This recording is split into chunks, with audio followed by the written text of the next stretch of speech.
السلام علیکم دوستو، welcome back to my YouTube channel. دوستو، انسان کی زندگی میں کچھ واقعات ایسے ہوتے ہیں جو انسان کی زندگی پر گہرے اثرات اور گہرے نقوش چھوڑ جاتے ہیں۔ کچھ واقعات تو ایسے ہوتے ہیں جن کو سن کر لوگ مشکل سے ہی یقین کرتے ہیں، مگر ایسے واقعات سچ ہوتے ہیں۔ ایک ایسا ہی واقعہ سنیں جو کہ ہمارے دوستوں کے ساتھ پیش آیا۔ دوستو، اس واقعے کو سننے سے پہلے آپ آیت الکرسی پڑھ لیں، کیونکہ بڑوں کا کہنا ہے جب ان مخلوقات کا ذکر ہوتا ہے تو یہ بڑے انٹرسٹ کے ساتھ ہماری باتیں سننے لگتی ہیں اور ہمارے قریب آ جاتے ہیں۔ دوستو، یہ بات کافی پرانی ہے۔ جب ہم سب دوست شام کو گراؤنڈ سے واپس آ کر اپنے محلے میں جمع ہو جاتے تو خوب محفل لگاتے۔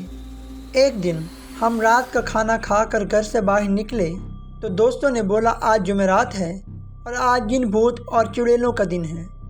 میں جن بھوتوں پر یقین تو رکھتا تھا پر کبھی ان سے آمنا سامنا نہیں ہوا، تو میں اس کی بات سن کر ہنس دیا۔ اس نے میری طرف غصے سے دیکھا اور بولا، یہ جو گاؤں سے باہر کھیتوں میں جامن کا درخت ہے، اس پہ آج جن بھوت آئیں گے۔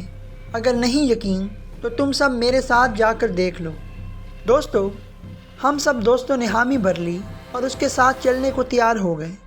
دوستو، کہانی کو آگے بڑھانے سے پہلے آپ سے ریکویسٹ ہے کہ ہمارے چینل کو سبسکرائب کریں اور گھنٹی کے نشان کو دبا دیں تاکہ ہر آنے والی ویڈیو آپ کو پہلے ملے۔ میں اس دوست کا نام بتاتا چلوں۔ اس کا نام ندیم تھا اور وہ اکثر رات کو اکیلا کھیتوں میں گھومتا رہتا تھا، اس لیے اس پہ کچھ دوستوں نے یقین بھی کر لیا تھا، پر ہم نے یقین نہیں کیا۔ ہم 5 دوست تھے جن کے نام تھے عابد، ناصر، ساجد، مدثر اور ندیم۔ جیسے ہی عشاء کی اذان ہوئی ہم اس کے ساتھ نکل پڑے کھیتوں میں جن بھوت دیکھنے۔ رات کافی گہری ہو چلی جا رہی تھی تو ڈر بھی لگ رہا تھا۔ ابھی ہمیں چلتے ہوئے 10-15 منٹ ہی گزرے تھے، ایک کھیت سے بکری کے چھوٹے بچے کے بولنے کی آواز آئی۔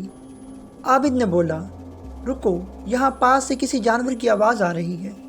سب رک گئے اور خاموشی سے آواز سننے کا انتظار کرنے لگے، کس طرف سے یہ آواز آ رہی ہے۔ ابھی تھوڑی دیر ہی گزری تھی کہ بکری کے بچے کی آواز دوبارہ سنائی دی۔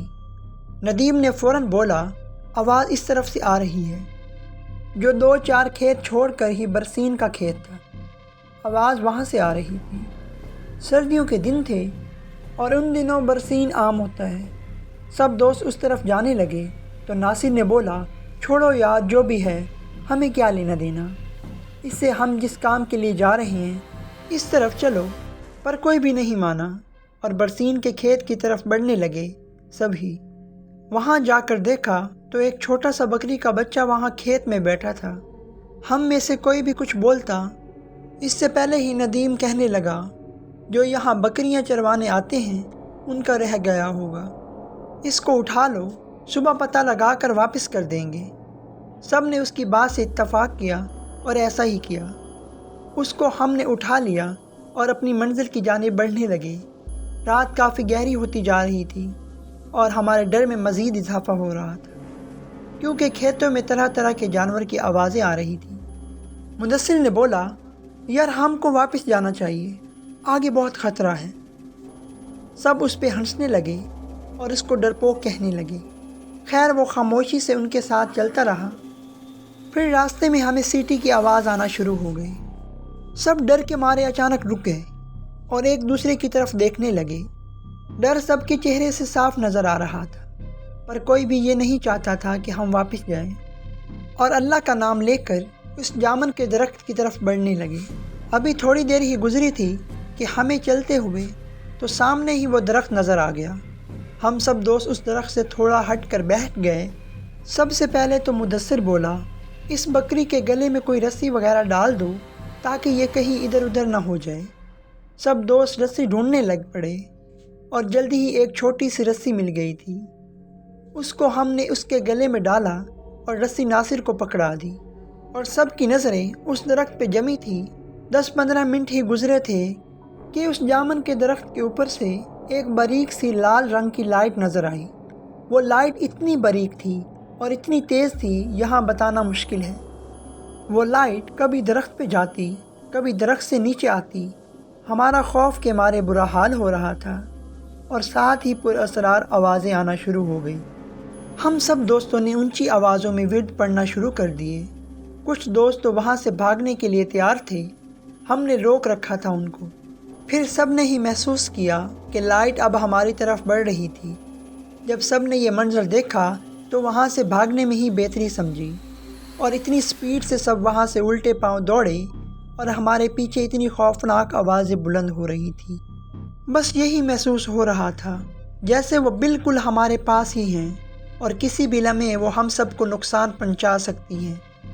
ہم نے ہمت نہیں ہاری اور بھاگتے رہے، ورد کرتے رہے، اور واپس گاؤں آ کر سانس لیا۔ جب ہم سب گاؤں کی حدود میں پہنچ گئے تو مدثر نے ناصر کی طرف دیکھا اور پوچھا کہ آپ کے پاس بکری کا بچہ تھا، وہ کہاں چھوڑ آئے؟ اس نے ہاتھ کی طرف دیکھا تو اس کے ہاتھ میں صرف رسی تھی۔ اس نے بولا، جب ہم وہاں سے بھاگ رہے تھے تو یہ صرف رسی ہی تھی، بکری کا بچہ کدھر گیا؟ اس کو کچھ معلوم نہیں۔ جب وہاں سے واپس دوڑے تو وہ بکری کا بچہ ہمارے ساتھ نہیں تھا، صرف یہ رسی ہی تھی۔